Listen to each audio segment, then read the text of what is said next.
Welcome to the Secret Stash. Shh, that's super secret. And this is the only show that tracks down the local people behind the places and things we love. I'm going to kick it off with my favorite thing ever. Then goes deep to reveal the best kept secrets behind them all. Why aren't we talking to people? Let them know. Shout the rooftops. This is great. And leave you with a stash of stories and offers you'll only find here. Now, here's your host, Jesse Ibanez. Secret agent man, secret agent man. They've given you a number and taken away your name. What's happening, gang? You in the stash, baby. We got some coolest local people doing some of the coolest local things, finding out some people and good stories behind them. And in the studio today, we got a full house. So let me do a little roll call here to make sure all heads are accounted for. Immediately to my right, we got Alicia Champion from San Diego Indie Fest. What's up, Alicia? What's up? Thank you so much for having us. We're trying to get some cans for her. And then flanked, of course, to your right, your partner in crime, Danielle Lopresti. Did I say that right? Absolutely. Cool. We're going to be hearing all about what they got going on. Actually, the end of this week. You're not going to want to miss that. And across from me, the two lovely ladies from the Royal Dance Academy. Of course, I'm talking about Francine Garton. Hello, Jesse. Nice to meet you, Francine. Why don't you get a little closer? There you go. And then Maria de la Paz. That can't be your last name. What's up, Jesse? De la Paz of the Peace. You are a lady of the peace. Yep, that's me. That's what they call me. We're going to check our references on that, I think, folks.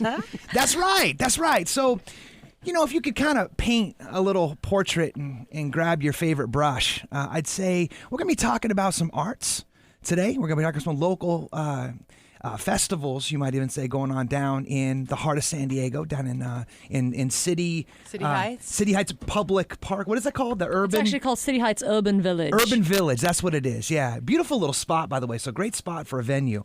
Let's kick it off actually talking about that a little bit. So tell for somebody like myself who just learned about this literally in advance of you guys coming on the show, find me where I was at. Like, so what's the genesis of this? Like, what was the intention? What's the vision? And what's somebody going to find if they find themselves down there at the end of this month?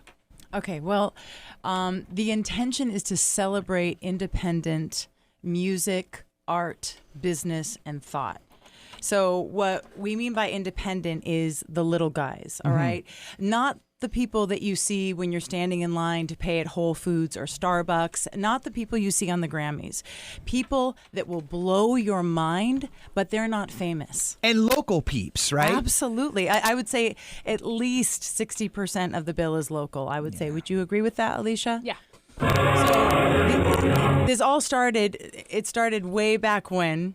It is, hallelujah. Way back when people would come up to us after That wasn't me, by the way. That was play. channeled from up above. I It had feel nothing it. to do with me. I actually felt it from below as well. fair Anyway, enough. people would come up to us after we play and say, wow, you guys are really amazing. Why aren't you famous yet? Or my favorite, why have I never heard of you guys? And my answer is there are thousands of amazing musicians and artists and filmmakers out there that we have never ever heard of. All right, fame is not the measure of talent or success. So our goal is to make one day where people come to make discoveries. One day a year where people come to just get turned on to all this awesome underground stuff that they don't know about, right? Diverse. We like to blow people's minds open. And so, yeah, but not just music, right? But nonprofits, community groups, right? Ways you can do service, things that we love for people to go, wow, I had no idea this was right here in San Diego. Yeah. You know, I could go on and on about that. But well, and we will, actually. And I love that thought, too. And the part I think that resonated most deeply with me is that you have almost attributed yourself to be kind of the rebel. Of the entertainment industry. And so, the convergence I can think of that space with the physical space of being in that urban park, which is kind of cool. It's almost like a phoenix in the middle of what has kind of historically been a spot that kind of got left behind a little bit, that little area of City Heights. And then from within, like a wellspring, beautiful local people got together, made that spot hot. You're 100% and then right. You populate it with some more hot, you get the idea. Yeah. Absolutely. So speak to that a little bit. So like what was the genesis of that element to it? Well, This is our fourth venue since the beginning of the festival. We first started in Bankers Hill. Interesting. Outgrew that and then moved to North Park for 4 years before finally outgrowing that. And when we first moved to North Park in 2007, there were some similar kind of attitudes about that area of town also. Sure. You know, in 2007, it was a different place. Yeah. You know, there was no observatory, there was no Bar Pink, there was no True North, there was no Sunset Temple.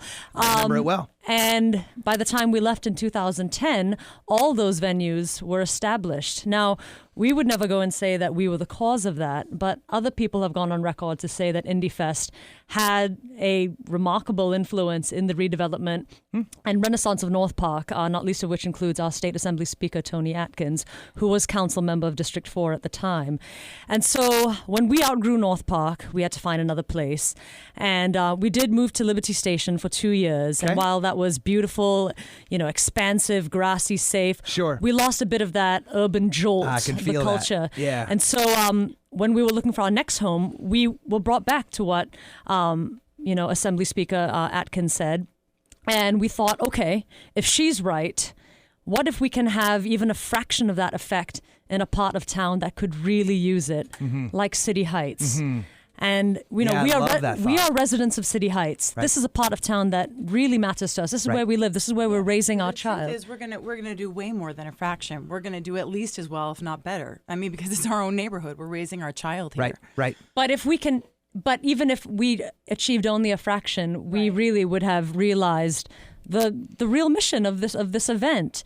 And so here we are in Yeah. City Heights, and since establishing ourselves in this neighborhood, we've come to learn so much about this area that we didn't even know, that it is the most culturally diverse neighborhood in the entire United States. 57 languages. This is hard. 57 languages are spoken in City Heights. Yeah. 57. It's there's no other neighborhood in the entire country as diverse. It as is City a Heights. designated UN refugee center. I mean, when trouble is, happening all over the world, the UN will designate City Heights, San Diego as a place for refugees incredible. to seek asylum. That's incredible. That's something that I didn't even know. And if you can kind of almost think about this like a chronological progression, I don't know if this works exactly or not, but if that's sort of what they're working for, then you got to have the bedrock or the watershed of where they come from. And that's why I wanted to get you two lovely ladies in the house too, from Royal Dance Academy and also the Royal Arts. What does RAPA stand for? Royal Academy of Performing Royal Arts. Academy. That's your new one. That's the new one up there in Serenity Valley. So let's kick that off, Francine, a little bit. So you're sort of the spinal cord, if you will, for this conversation, which has been happening. Maria has since kind of come on and sparked a new arm in that conversation. But so what was the genesis of the Royal Dance Company, which is what you originally started back up in Carmel Valley? I started Royal Dance Academy just over 13 years ago when I first moved to San Diego, because there was a need for, first of all, a dance studio, but also a dance studio which ours has become a home away from home. The kids who come here, we treat them like our own children. And that's a big part of it, too, isn't it, kind of? I mean, it's almost like a souped-up after-school program in a way. It is, and one thing about me is I believe in quality training. So if you're going to do something and you're going to spend money, then do it the right way. Right. Okay, because I really believe in teaching the right way. But the biggest thing, and this is what I instill in, all the teachers and the staff who come and work at the studio, we're making a difference to children's lives. So we've got children who are recreational kids who dance once a week. We've got kids who dance every day and want to pursue this as a career.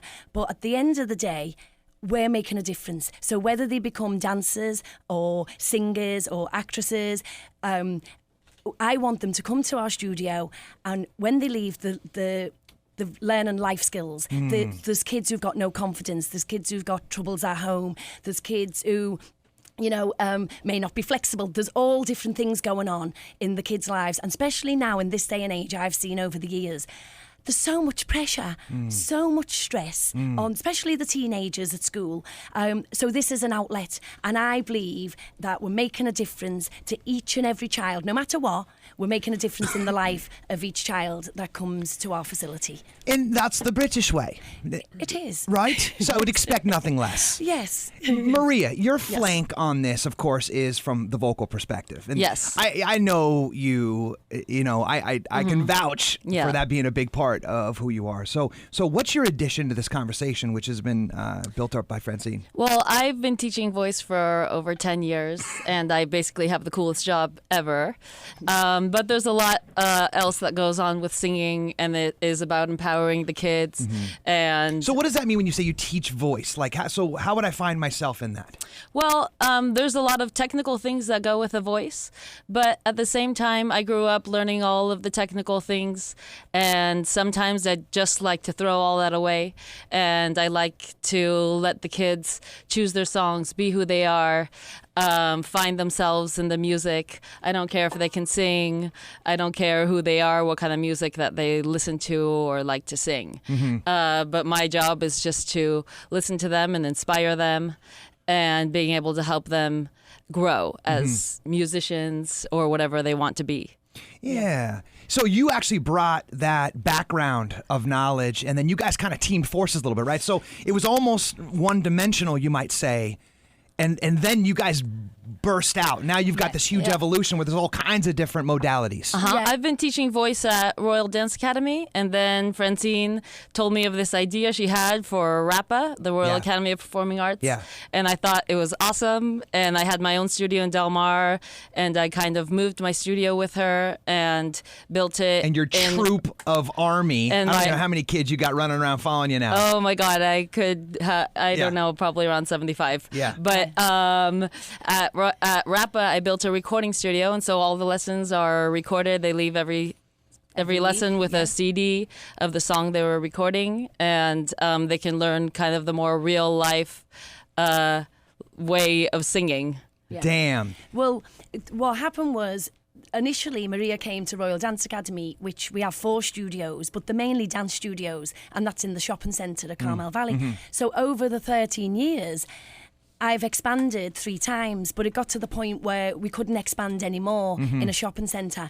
Imagine that. Oh, yeah. So, especially in Carmel Valley. Right.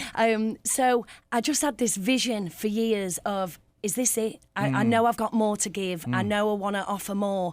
But it was a major risk and a major gamble because, you know, you have an idea, but it's what do you do with this idea? You can either go, I've got this great idea, but I'm going to plod. And then I thought, I'm not a plodder. You know, I've done a lot in my life.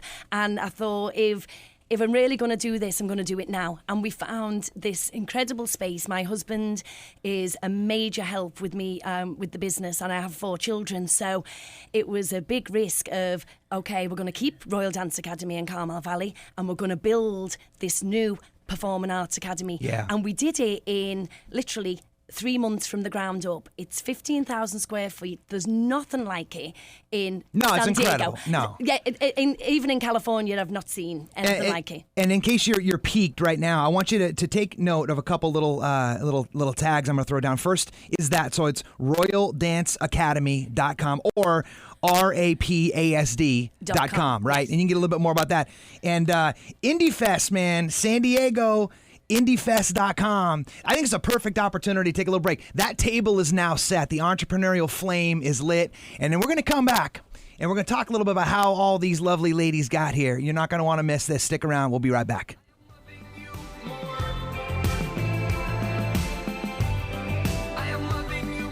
Be sure to follow the show on Facebook at Jesse's Secret Stash and on Twitter at Follow the Stash.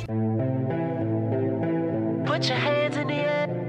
You're listening to The Secret Stash with host Jesse Ibanez on ESPN Radio 1700. What's happening, gang? Thanks for hanging out. You in the stash. We got some cool local people talking about some cool local things. And I think we fit the bill pretty good on the roundup today because we got arts in the house. predominantly, I would say, coming up here at the end of the month, we got San Diego Indie Fest in the house. You can check them out, SanDiegoIndieFest.com. And Alicia and Danielle, how in the world did we get here in the first place? Like, you didn't just wake up last Thursday and be like, yo, we got to throw like the coolest party in town. Let's get on this, right? So help me understand that a little bit. Take me back just far enough to know, what was the genesis of this? Like, how did you guys come up with this? What was the point in the first place? Okay, I'm going to start talking about Danielle because I'm much better talking about her than she is about herself. Fair enough. So I would say this started with probably the Nutty Professor. Danielle... where every good story starts, right? Absolutely. 1996. I mean, Danielle here was an up-and-coming songwriter, singer, who actually wrote several songs, original songs that were featured in the biggest comedy of 1996, including the end title track, the biggest placement in a movie. And the week of the opening, the movie studio sends a new contract and tells her, guess what? We're not going to pay you for any cinema showings. Of course. We're not going to pay you for any TV broadcastings Why of this. would they? In fact, we're not even going to pay you for any domestic video rentals of this. You're just going to get paid for international video rentals. And so wait, let's see if God... No, hallelujah. So he's not on board with that one. That was not a good one. Yeah, no, we waited for it. And then Def Jam, Russell Simmons and Def Jam comes in and buys the rights to the soundtrack. So almost every piece of music that's in the film doesn't actually make the soundtrack. In fact, there's a bunch of other artists who weren't in the film at all are on the soundtrack. And if you buy the Nutty Professor soundtrack, you'll see that it says music inspired by the motion picture, not music from the motion picture, The Nutty Professor. Trip out. So that was Danielle's first real kind of wake-up call into, this is how the major labels and major studios run their business. That felt well. That was like a big warm embrace, right? Then she was courted by almost every major label at the time, from Hollywood Records, Interscope, Epic, Sony, who loved her, wanted to sign her, but didn't want her to write about the material that she was writing about, which was about child abuse, homophobia, racism, violence.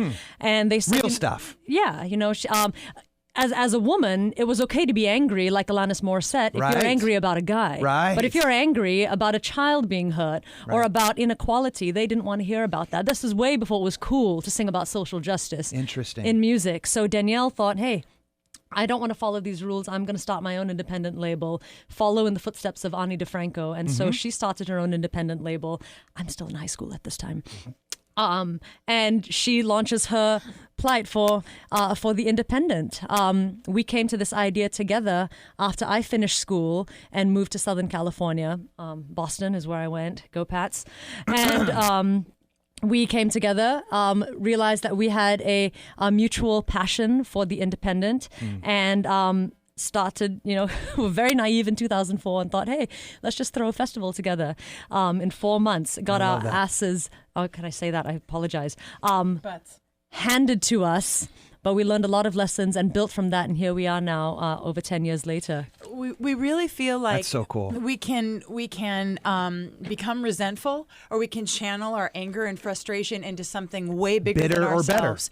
And we also feel like there's more than just there's so many facets to Indie Fest, and you really got to a core of it when you said, I feel like this is about the rebel. It is. Mainstream tells us, mainstream music, right, tells us that it worships youth, right? If you hit 30 and you haven't made it yet, why'd you point at me when you said hit 30? I have no idea. I didn't know I did. If you hit 30 and you haven't made it yet, you're done, right? You're not relevant anymore. Right. We say absolute BS. Yeah. What we put on our same thing with women. If you are a woman in music, you must be objectified. Totally. Objectified. You must be sexualized. Yep. That is what sells records. Right. I have been told that 1,000 times. That's what I tell my students. We That's good coaching. absolutely. We'll get to that in a little bit. We absolutely Yeah. make it a point every year at Indie Fest to put as much diversity on those stages so that you cannot keep that idea in your head. We just bust right through it. I love it. I love right that. Through it. And it comes across, too. I mean, even down to the cause that you're fighting for, which is not rock to shop. Rock to stop, right? Which is, of course, rock to stop violence. Big bingo, and that's a big part. You're actually contributing a portion of the funds and proceeds from this to directly. That's actually sort of the theme of the entire show this year, is it not? We made it. They are a non-profit fiscal receiver, and we also made that the theme for this year. And I love that. I love that. Yes, absolutely. Yes, absolutely. Yes, absolutely, right? So back to the bedrock again, if we can kind of go dun dun dun with like the Millionaire Lights back to you guys. Mm-hmm. What's the theme that you would say that was sort of the spirit of the inspiration for the Dance Academy? Again, like how did you get from where you started to where you are today? Well, I was born in England. I was in, lived in Liverpool, London, Manchester, and when I came to, my husband was here. He was a professional soccer player. He came to San Diego. Ooh. Yeah, he came to San Diego coaching, and he said, "Fran, you are gonna love San Diego." Well, imagine that. We came, and I just remember we were walking in La Jolla, and I said, "People really live here." Like, honest Yeah, to God, yeah. I couldn't believe how gorgeous it was. Yep. So I said, "We're moving." Yeah. So he said, "You can't just move." And the type of person I am, I said, "Why?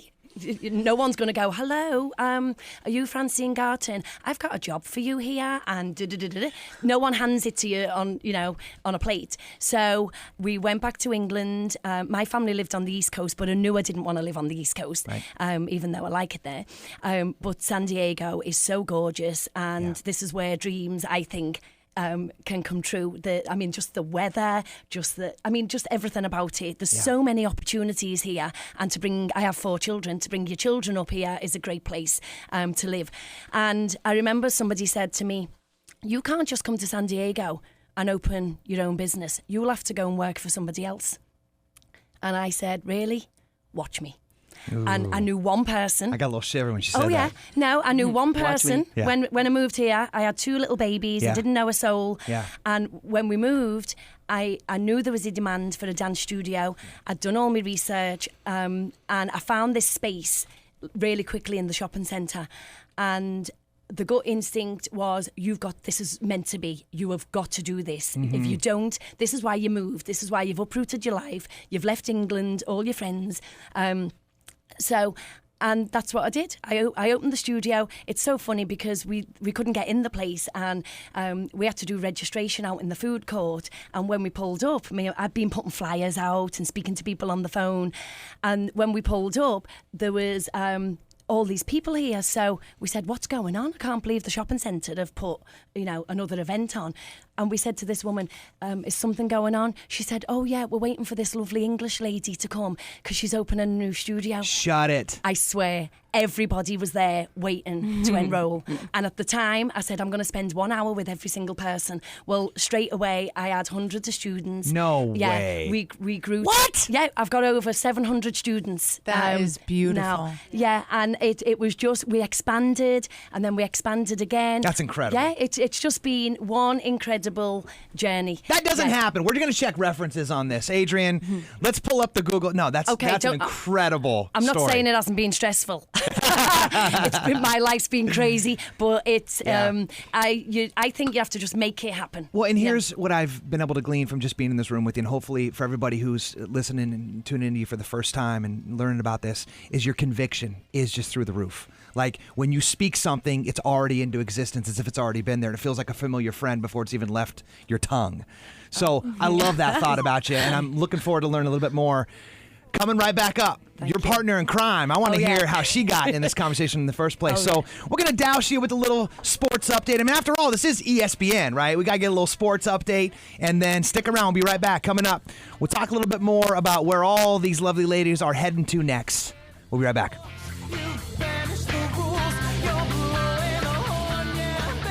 If you missed any of the show, check out the podcast at secretstashradio.com.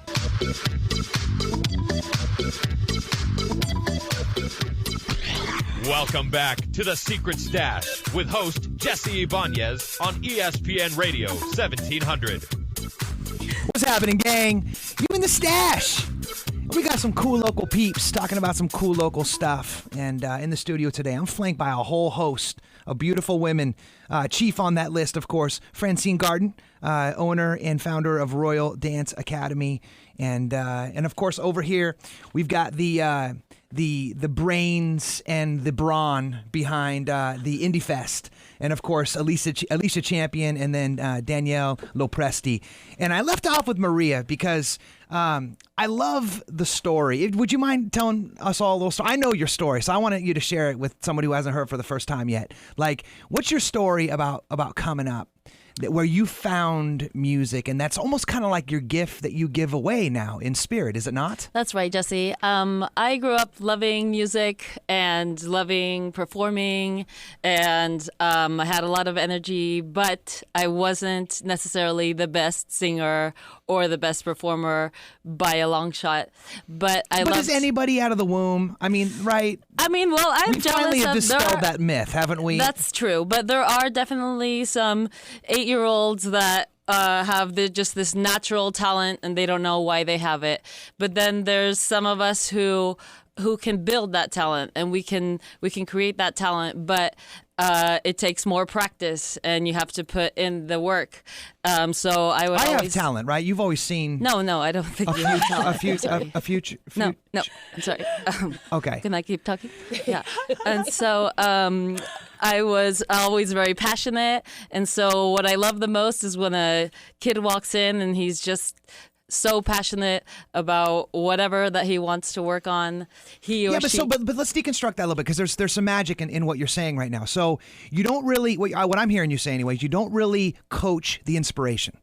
Okay, if it's baseball, they go in that direction. But for some folks, it's the arts, right? Uh-huh. And specifically singing. Uh-huh. And maybe they feel like in the shower, or because they're reserved and they're shy, you can find yourself in that story, right? Correct. That they don't really have an outlet or a confidence to get there yet. I remember in my family, if I did anything that was outside of what happened? Your big brother makes fun of you, and your dad slaps you down. You're like, oh, you want to stay in your little shell, right? Yeah. Is that not kind of your story too? And so how do you then find that kid who then raises his hand, is courageous enough, and then come on board with you?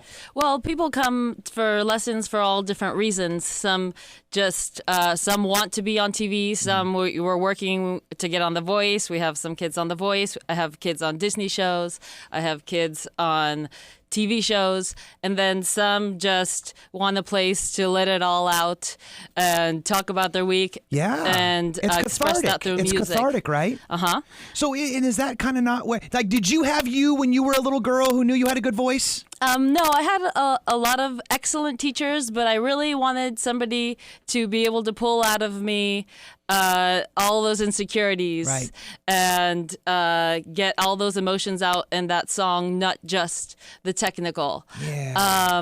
And so I also got into performing, and for the past 10 years I've been performing at night all over San Diego, all the venues around San Diego. And when I started performing, it was not really excellent or amazing, but I always had a good energy, and I did the work, and I got better, and I got more comfortable in my own shoes. Yeah, and I think that's the brilliance, and I'm so glad that you let us all arrive at that crescendo too, because it's not about the outcome. Uh-huh. Right? So if someone's sitting there like, hey, I kind of like to sing, like, it's not about you being on The Voice. Uh-huh. Right? It's about that journey of raising your hand and focusing on mastery, something that you can put some time into and get a little further along than where you began. And if singing is something that inspires you, right, or that flame was lit, maybe that's a great opportunity for them to find you to then cultivate it into whatever it needs to be.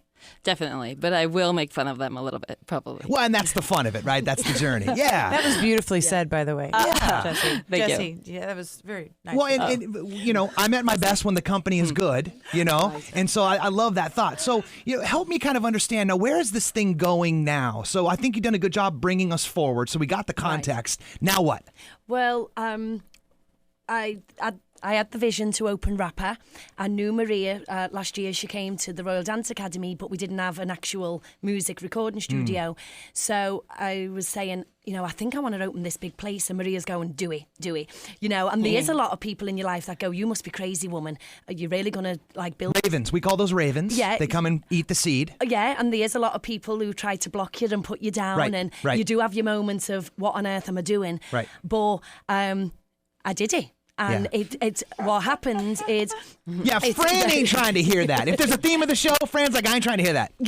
Well, I can't do it, I ain't trying to hear that. Well, do you know, and it could be the best thing I've ever done, who knows yet. I mean, it's going great now. Yeah. But what happened was, Maria, what I wanted was, if you remember the movie Fame, okay? Who doesn't? Yeah, so Fame, but in San Diego, where the kids can come and they can have everything under one roof. So all styles of dance, acting, voice, music. Yeah.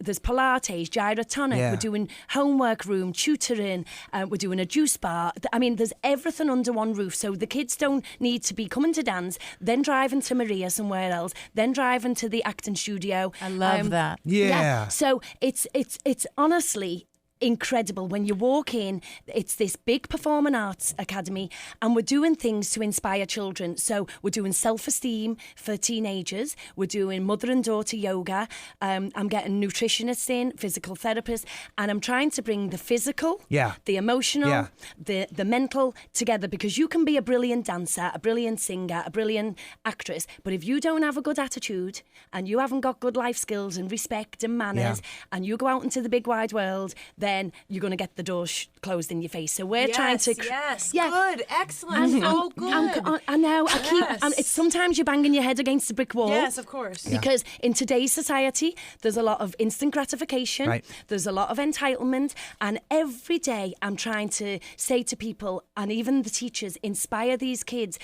And I say to the teenagers, when you go out off to college, I want you to be a good person. And they might not become an artist, but I get letters saying, thank you, Miss Francine, because what I learnt at the studio has helped me in all forms of my life, with interviews and dealing with people in college.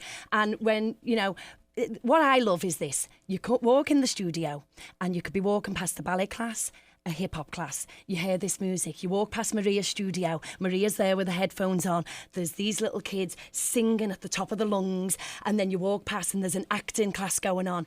And honestly, the hairs on the back of my neck stand on end, because I go, this is an amazing place. And we're bringing not just the best teachers with the best resume. I mean, everyone's, you know, I get resumes all the time. It's who you are as a teacher. Teaching is a gift. And making a difference really matters. And we're trying to bring the best teachers and choreographers together under one roof to make RAPA like the great place to be in San Diego for children who want to follow their dreams. That's brilliant. It's unbelievable how similar. Because as you were just describing that, I thought this is like a microcosm of what it is, of what we do at Indie Fest. Because you just described, when you walk in, you see this, you hear that, it's all happening at once. You feel the energy.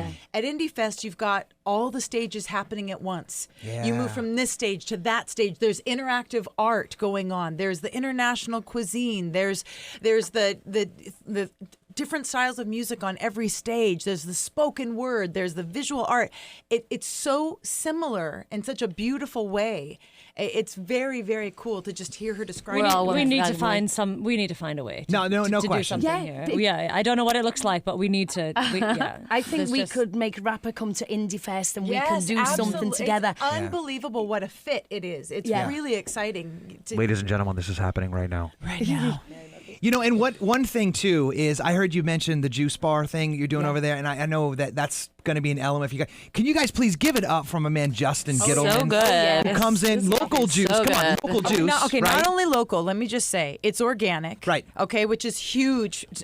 Cold pressed. So important. Cold pressed. But not only that, ladies and gentlemen, it's in a glass bottle. It's actually an apothecary, which is even doper. Okay, but it's not about the way it looks to me. What it is this is the healthiest way to drink your beverage. Okay, not in that nasty styrofoam that takes 300 years to decompose. Right. Not in any of that stuff. No, glass. This is beautiful right here. My man Justin, by the way, Justin, thank you so much. You're always fueling these segments. My favorite of his is the Thanks, cold Justin. proof. which is the play on bulletproof. I mean, it's got the ghee, the MCT oil, the almond milk, the stevia. We got to get you guys in touch. Right. Because this guy brings in, this is just the coffee one, but you wait till you try his actual juices. I'm excited. His juices are ridiculous. Oh, we need juice at IndieFest. We have no juice vendor yet. You can check him out, by the way. Just go on Facebook at thelocaljuicecompany.com. And listen, coming up, I appreciate that so much. That vision of where you guys are heading next is the key. And I can't wait to learn a little bit more. We'll put the final punctuation mark on IndieFest when we come right back.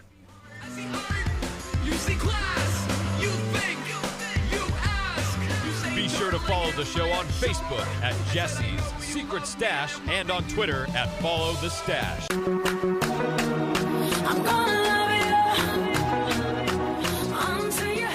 You are listening to The Secret Stash with host Jesse Ibanez on ESPN Radio 1700. What's happening, gang? You in the stash. And, man, this has been such a rich conversation. I'm so blessed and grateful to have all of you guys contributing with your visions and your brilliance and your immaculateness. Did I just make up a word? Mm-hmm. And then the contribution that you're making on a local level to all the kids and folks who get it. I want to hit on that. Can I loop back in with you guys on the IndieFest thing? So crescendo that for me right now. So I know that it's the 28th of March, right? Yes. So end of this month, last weekend of the month. Is that true? Last Saturday of the month. Last Saturday. It's an all-day event. Yep. It's right in the heart of City Heights in the park there, right? Mm-hmm. What, 57 languages, cultures, the most Spoken diverse in City spot, Heights. right? How cool is that? So let's take us through then. So to go to the site, SanDiegoIndieFest.com, how do you get tickets? You can buy them online. You can buy them with a mobile app. You can show up the day of the event. If you're a City Heights resident, you get in free. The tickets so what is it, like $25, something like that? No, it's $15 for general, $12 $15 for all day with all this stuff going on. All day from 12 noon to 11 p.m. We made them dirt cheap. And if you're a City Heights resident, you get it free. Kids 12 and under are free. It's really, really accessible and just it's impossible to walk away uninspired. And that's doing so much for the local community and stuff, right? It is. We're really, really focused on that. We want to make City Heights a destination point, okay? We want people to cross the tracks and come in to eat. I mean, the international cuisine is amazing there. One of our biggest sponsors is CHCDC, and they are a huge source of support for these families that come from all around the world, many of them seeking political asylum, and they help these families create their culture in City Heights. And it's amazing just walking down the street. And most people in San Diego don't even know it's there. And San Diego is the perfect spot for inculcation of that as well, because it's a great melting pot. It is a melting pot. Yeah. One of the things I wanted to mention is that IndieFest is not just about supporting independent art. Okay. It's about this idea, of supporting independence. Right. Period, which means instead of always thinking, I got to go to Target, I got to go to Ralph's, I got to go to these big box chains. Right. Okay. Instead, what are my local independent businesses doing? Let me go in there. They're going to remember my name. They're going to care about what I do, okay? That I have a say with these people. When I support them, I'm getting a great cup of coffee, okay? And I'm putting money into my community. Yeah. It is you're getting what you need and you're doing a good deed in the process, right? You go to your local's farmers market, you're supporting organic people who are doing local organic farming. Did you guys know, by the way, we have more farms in San Diego County than any other county in the United States? No. I just learned that this week. And that's what I'm talking about. And that's what the spirit of the show is about, too. Like, it is. I'm never going to have a Target representative in here. This is about local people that you've never even heard of before that are doing good stuff. And it's not just about the economy, Jesse. It's about culture. Yeah. If we don't get it in our brains that when we support the Target and so on and so forth, what we're getting is every place in the United States is going to look like a strip mall. We want San Diego to look like San Diego. We want to see that local culture. So we've got to support those people. Danielle, I'm going to rack you.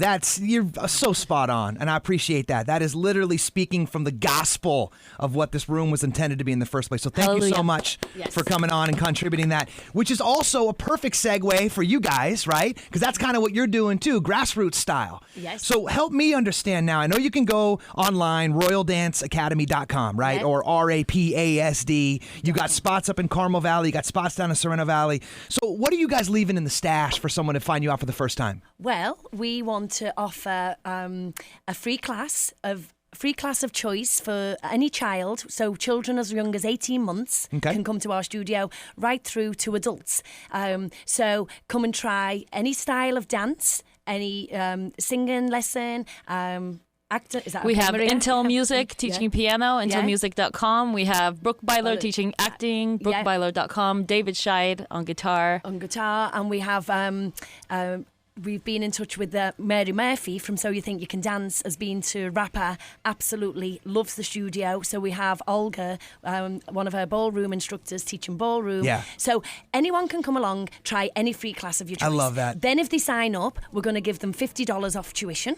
And we have the most amazing summer camps, from Little Princess camps. And you're dropping $50 off those too, right? $50 off the summer camps as well. And you can find out all that stuff at royaldanceacademy.com. You can put some voice into it. Do the real one. Hallelujah. Okay, good. That wasn't me. And I love the microcosm. It's kind of like the bedrock's happening right there from 18 months all the way up. And by the way, she did say adults could come, Maria, okay? So don't snuff my dream out. I was just trying to get Jesse I was waiting to see you do a bit of ballet. The macrocosm of you guys then exploding into everything this March 28th, last Saturday this month, Indie Fest. Thank you guys so much for coming in and contributing in the stash. This was a perfect representation of the idea, the spirit that I always wanted this room to exist in. So, and thank you for hanging out.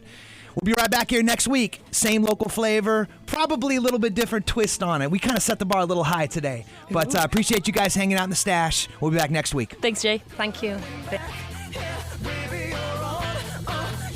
Thanks for listening to The Secret Stash. If you missed any of the show, check out the podcast at secretstashradio.com. And we'll be back next Tuesday at noon right here on ESPN Radio 1700.